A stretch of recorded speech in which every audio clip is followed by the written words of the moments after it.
Mambo vipi mwana Talent Media? Karibu sana, ikiwa ni weekend hii wakati tunaenda kuitamatisha na siku ya Jumapili. Mimi na matumaini kwamba umeamka poa kabisa, na karibu sana kunako tetesi za soka barani Ulaya. Na kubwa zaidi, taarifa ambayo imepewa kipaumbele leo, tunaambiwa Arsenal wameweza kuanza mazungumzo na Araujo, lakini habari ya kustusha kidogo ama ya kutustua, tunaambiwa Manchester United inataka kutimua wachezaji 13. Sasa sijajua itakuwaje wakati wanaelekea kama utafanikiwa kucheza UEFA Champions League. Karibu sana, mimi ni Ali Swaleh Mshana, tusimuliane hizi tetesi za soka na hii ni Talent Media TZ. Klabu ya Arsenal tunaambiwa wamefungua mazungumzo na Max Araujo mwenye umri wa miaka 26 wa Sporting, lakini wanakabiliwa na ushindani kutoka Manchester City na Manchester United. Taarifa nyingine zinaeleza kwamba Manchester United inaweza kuwaruhusu hadi wachezaji 13 kuondoka Old Trafford majira haya ya kiangazi, huku INEOS wakipanga kufanya mageuzi makubwa ya kikosi.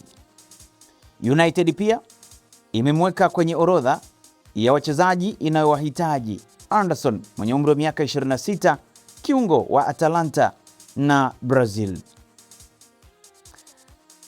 Tijan Reijnders mwenye umri wa miaka 27 anavivutia vilabu vya ligi kuu England na Ulaya baada ya msimu mgumu akiwa na Manchester City. Tusafiri hadi kule Reds kwa maana Liverpool tunaambiwa wako tayari kulipa euro milioni 60 kumsajili Abde Ezzalzouli mwenye umri wa miaka 24 kutoka Real Betis. Klabu ya AC Milan wako tayari kumwachia Rafael Leao mwenye umri wa miaka 26, huku Manchester United na Barcelona zikivutiwa naye kwa ada ya karibu euro milioni 60.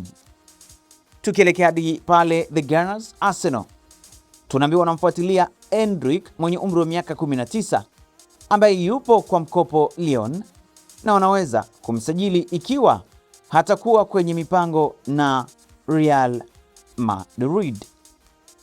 Lucas Bacval mwenye umri wa miaka 20 anatarajiwa kukataa ofa kutoka vilabu vya Chelsea na Aston Villa na kubaki Tottenham iwapo watakwepa kushuka daraja, na tunafahamu jana waliweza kushinda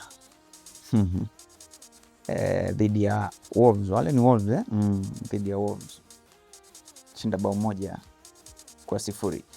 Lakini Bernardo Silva mwenye umri wa miaka 31 hataki kujiunga na klabu nyingine ya ligi kuu England, lakini yeye anataka kubaki Ulaya. Taarifa zinaeleza kwamba Convert wanapanga kutumia pound milioni 200 kujiandaa na maisha ya ligi kuu, wakilenga kusajili wachezaji kama Pau Torres mwenye umri wa miaka 29 na Conor Gallagher mwenye umri wa miaka 26. Mimi nahitimisha ama natamatisha tetesi za soka barani Ulaya leo, ikiwa ni siku ya 26 ya mwezi wa 4 mwaka 2026. Pia nikutakie kusherekea kwema sikukuu ya Muungano pale visiwani Zanzibar. Hii ni Talent Media, mimi ni Ali Swaleh Mshana, tukutane next time. Kwaheri.